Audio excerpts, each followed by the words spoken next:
Brownie, English folklore. A brownie is described to look like a short, wrinkly old person with curly brown hair. They usually have very tattered clothing or would prance around naked. In short, they are a type of goblin. They stay in people's homes and would aid in menial tasks around the house. They don't like to be seen, so they would try to stay hidden most of the time. Usually, the brownie would stay in an unused part of the house. The brownie, in turn for their help, would gladly receive any gifts, and they especially enjoy food such as porridge and honey. Now, these house spirits are not bound to the house they are tending. They could just suddenly decide to leave as they want. The reason as to why they would leave could vary, as the brownies are notoriously difficult to keep happy. For example, you leave gifts for them thanking their work. They might get offended. You give them clothes. They either get offended or they take it and leave. You don't do any chores at all. They feel like they are being used. So, if they do decide to leave, know that it might not be your fault. It's just that they felt like it. Though, different brownies have different personalities, level of intellect, and level of patience. So it's very unpredictable. Zashiki Warashi from Japanese folklore. The Zashiki Warashi has the appearance of a child. They can be either boys or girls, and would always wear the traditional clothes. They have eerily cute red blushing faces, act like mischievous children, and sometimes would leave a trail of footprints on spilt ashes or soap powder. Even though they are pretty harmless, they are pretty mischievous. They like to play tricks on the people in the household, harmless tricks. Tricks such as hiding your pillow when you want to sleep, making scary noises, and making the bed, and even annoyingly opening and closing doors. You know, the standard ghost hunting shenanigans. It is said that only children or the owner of the house gets a chance to see them. Most of the time, they remain invisible. So, why would you want them in your house? This is because the Zashiki Warashi are considered guardians of the house. They also bring good luck and prosperity to the household. So, making them stay is what you would want. And to get them to like you, try leaving snacks and treats as an offering. This is because, as stated earlier, they are very childlike. Now, you do not want them to leave your house if you do have a Zashiki Warashi.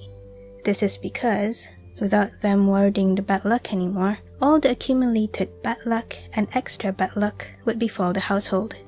Thus, it is better to never even have one in your home in the first place. But if it's already in your house, well, good luck in maintaining a good relationship with it.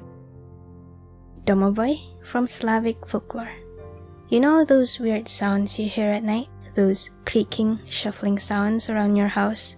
Well, most people might think of that as a sign of a haunting, but that's not exactly it. In Russia, that is believed to be the Domoboy, just roaming about in your house. The Domoboy is believed to be a spirit that dwells in the house. Usually they are invisible, but some accounts says that they look like a tiny and hairy old man.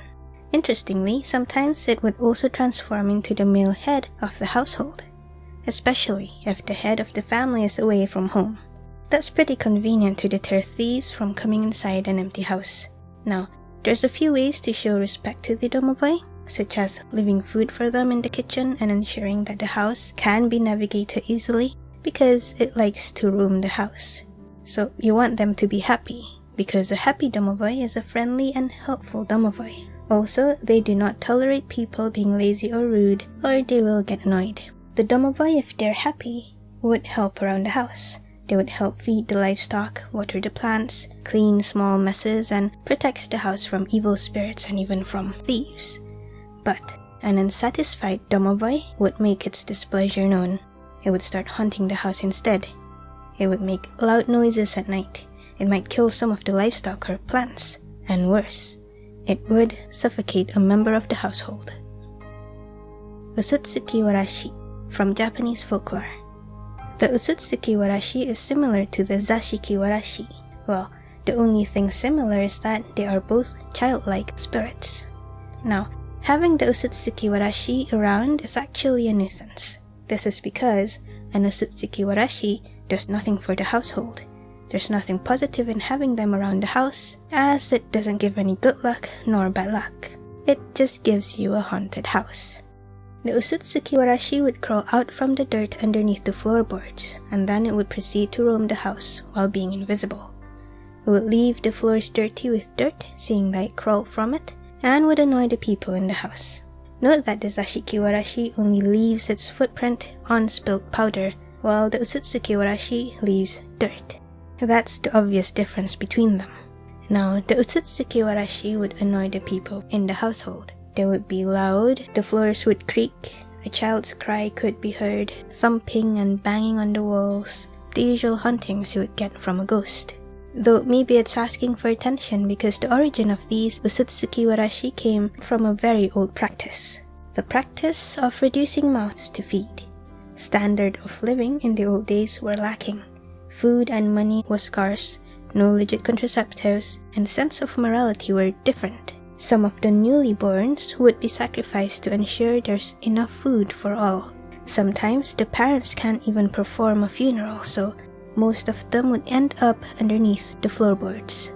Thus, having them around is pretty harmless, but it might just make you uncomfortable in your own house. Gabija from Lithuanian mythology. The Gabija is one of those type of spirits that you do not want to annoy. The Gabija is technically the goddess of the hearth. She is also the protector of the home and family. She can shapeshift either into an animal such as a cat, or she would show herself as a woman clothed in red. She can only be satisfied if she is tended and given offerings by women, only women. Then she would provide heating for the house and for cooking without setting the house on fire. It is believed that the fire in the hearth should never go out. It should only be banked, and only banked by a woman.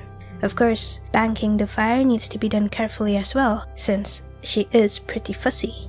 The water needs to be as pure as possible.